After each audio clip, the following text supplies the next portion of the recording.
यहाँ national park Hazaribagh में है, जिसके कारण से हमारे यहाँ सेंसिटिव जोन बना करके वहाँ के लोगों को बेदखल पार्क में एक भी जानवर अभी देखने को नहीं मिलेगा। सिर्फ सियार और देसी कुत्ता वगैरह घुस गया, बस वही मिलेगा आपको। इको सेंसिटिव जोन का मतलब है ना वहाँ किसी तरह का कुटीर उद्योग आप लगा सकते हैं, ना ईंटा भट्ठा बना सकते हैं, ना पक्का मकान बना सकते हैं। जो है पढ़ाई लिखाई तो क्या, हाँ वो एक पेट रोटी खाने के सरकार के गाइडलाइन के तहत ग्राम सभा आम सभा के माध्यम से लेना। नेशनल पार्क को इको सेंसिटिव जोन को लागू करके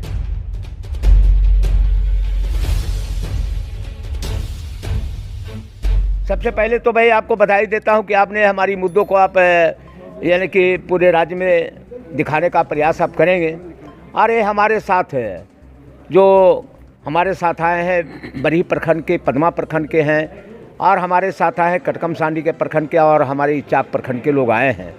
हमारे यहाँ नेशनल पार्क हजारीबाग में है, जिसके कारण से हमारे यहाँ सेंसिटिव जोन बना करके वहाँ के लोगों को बेदखल कर दिया जा रहा है रोज़गारों से।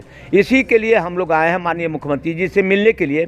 2 से 18 गांव उससे प्रभावित हो रहा है, जिसके कारण से हमारे एक खेतों में स्टोन है, उसको हम निकाल नहीं सकते हैं, कोई काम नहीं कर सकते हैं। और हमारे सारे नौजवान बेरोज़गार हुए हैं, ट्रक वाले बेरोज़गार हुए हैं, ट्रैक्टर वाले बेरोज़गार हो गए हैं।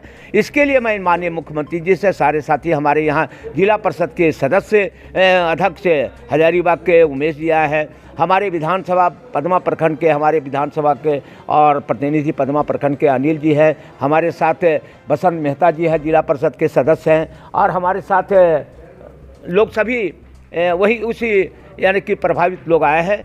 और हमने मुख्यमंत्री से मिला करके, कल मेरा विधानसभा में संबोधन होगा, इस पर जोर दे करके मैंने अध्यक्ष महोदय के द्वारा माननीय मुख्यमंत्री जी को संबोधन करूंगा। क्या अभी बात रखी क्या? अभी हम लोग माननीय मुख्यमंत्री जी से सारी बात बता दिया है, और उनको हम लोग आश्वासन दिया होगा ना? आश्वासन वो जांच कराएंगे, उसको मदद करने का आश्वासन तो दिए हैं। आपको क्या लगता है वो जो वन क्षेत्र जो है? देखिए, सबसे पहले वन क्षेत्र है 5 किलोमीटर है, वो भारत सरकार ऐसा नियम बना दिया है कि नियम बना दिया, अब बना करके ये नहीं देखा कि इससे प्रभावित कितने लोग होंगे, कितने लोग बेरोजगार हो जाएंगे। उनको अंधे नियम बना देते हैं भारत सरकार की, सेंसिटिव जोन बना दिया। और मैं बताऊं, नेशनल पार्क जो हमारे यहाँ है हजारीबाग में, उस नेशनल पार्क में एक भी जानवर नहीं है, न हाथी है, न शेर है, न हिरन है, सिर्फ कभी कभी दिखाई देता है सियार, हम लोग को दिखाई दे देता है, एक भी कोई जंगली जानवर नहीं है। और हम लोगों को उसी को भय दिखा करके कि जानवर भाग जाएंगे, शेर भाग जाएंगे, ये इसको दिखा करके सेंसिटिव जोन बना करके 5 किलोमीटर कर दिया है, जिससे लगता है कि हमारे 3-4 प्रखंड के लोग इतने बेरोजगार हो जाएंगे कि आज रोजगार के लिए तो कोई रोजगार दे नहीं रहा है, और अपने खेतों में रोजगार जो है उसको भी छीनने का काम भारत सरकार कर रही है। तो इसलिए मैं झारखंड के माननीय मुख्यमंत्री जी को अपनी व्यथा सुनानी। अगर वो वन क्षेत्र को हटा दिया जाए तो पर्यावरण पर बहुत बुरा असर पड़ेगा। कोई बुरा नहीं होगा, हम अपने खेतों में करेंगे, पर्यावरण कोई दूषित हम लोग नहीं करेंगे, न लकड़ी काटने का काम करेंगे, न उससे हम लोग दूर काफ़ी हैं, 5 किलो हम 3 किलोमीटर के दूर में हम लोग हैं, हम वहाँ हम अपना पत्थर निकालने का प्रयास करें। हम लकड़ी तो काट नहीं रहे हैं, जंगल को उजाड़ तो नहीं रहे, हम तो जंगल की हिफाजत करेंगे कि हमारा पर्यावरण शुद्ध रहे।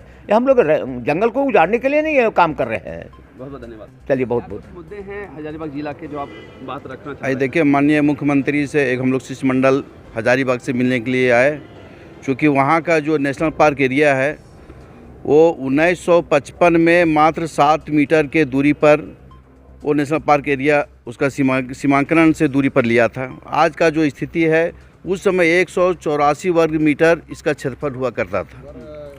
अभी का स्थिति है कि 572 वर्ग मीटर जो इसका जो है एरिया है नेशनल पार्क का ले लिया, जबकि नेशनल पार्क में एक भी जानवर अभी देखने को नहीं मिलेगा। सिर्फ सियार और देसी कुत्ता वगैरह घुस गया, बस वही मिलेगा आपको। और ये जो 572 वर्ग मीटर लिया है, इससे 218 गांव प्रभावित हुआ है।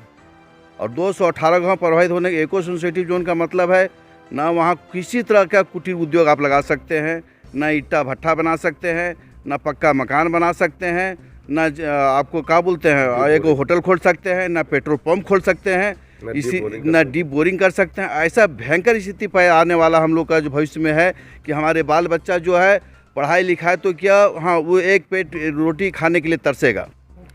भूख मरने ये मुद्दा तो बहुत पुराना हाँ, हो ये गया। मुद्दा आज बहुत, आवाज उठाने ये की क्या मुद्दा वजह? इसलिए हम लोग को जानकारी के अभाव में था, क्योंकि यह मुद्दा जो है सेंट्रल सरकार के था और सेंट्रल सरकार के गाइडलाइन के तहत ग्राम सभा आम सभा के माध्यम से लेना था। न ग्राम सभा किया न आम सभा किया। जब एकाएक हमारे पास ये जो चिट्ठी आया, नोटिफिकेशन आया, तब हम लोग ने जा कर के इसको धरना प्रदर्शन करने का काम किया। कुछ दिन के पहले हम लोग ने हजारीबाग कमिश्नर को भी ज्ञापन दिया है धरना के माध्यम से, वहाँ के उपायुक्त महोदय को भी दिया है। आज हम लोग माननीय झारखंड का मुख्यमंत्री से मिलने के लिए आया, उन्होंने उनको भी एक ज्ञापन दिया है। उन्होंने आश्वस्त किया है कि यह पूरे झारखंड का मामला है, इन्होंने सेंट्रल सरकार के द्वारा गलत किया गया है, न ग्राम सभा किया न आम सभा किया। इस पर जो पहल हो पाएगा हमने आपको बढ़ चढ़ करके मदद करने का काम। मैं अनिल कुमार मेहता हजारीबाग पदमा प्रखंड से विधायक प्रतिनिधि हूँ। क्या मुद्दे हैं आपके जो आज मुख्यमंत्री के सामने आपने रखा है? मुद्दे बहुत भयानक है और हम लोग के 4 प्रखंड में बेरोजगारी की समस्या इतना बढ़ जाएगी, मेरे बाल बच्चे क्या करेंगे भविष्य में, उसकी कोई गारंटी नहीं है। बिना आम सभा किए, बिना ग्राम सभा किए सरकार ने नेशनल पार्क को इको सेंसिटिव जोन को लागू करके उसे रेडियंस में 5 किलोमीटर तक ना किसी का मकान बन पाएगा, न आटा चक्की का दुकान दे पाएंगे। हमारे हजारों क्रेशर इसके अथी में बंद हो चुकी है, हजारों ट्रैक्टर बंद है, करीब 500 के लगभग में हाईवा बंद है, हजारों मशीनें बंद है, जेसीबी बंद है, पेलोडर बंद है। टोटल लाखों लाख लोग बेरोजगार हो चुके हैं और भुखमरी के कगार पे पूरे। इको सेंसिटिव जोन ये कब लागू हुआ?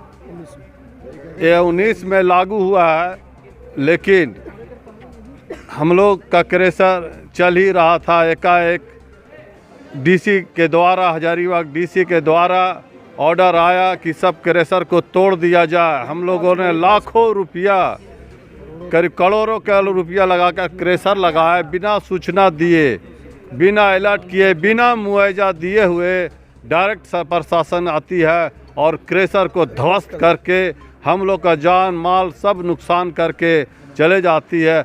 हम लोग का रोजगार भी बंद हो गया।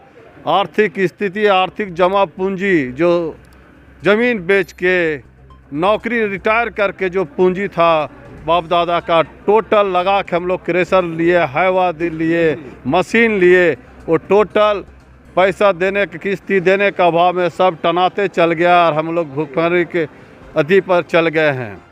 और हम लोग आज अपने विधायक उमा शंकर अकेला जी और बड़का गांव के विधायक अंबा प्रसाद के नेतृत्व में एक शिष्टमंडल मुख्यमंत्री से मिले और उन्होंने भरोसा दिया इस पर हम लोग जल्द से जल्द कार्रवाई करेंगे और केंद्र सरकार को रिपोर्ट भेजेंगे। धन्यवाद।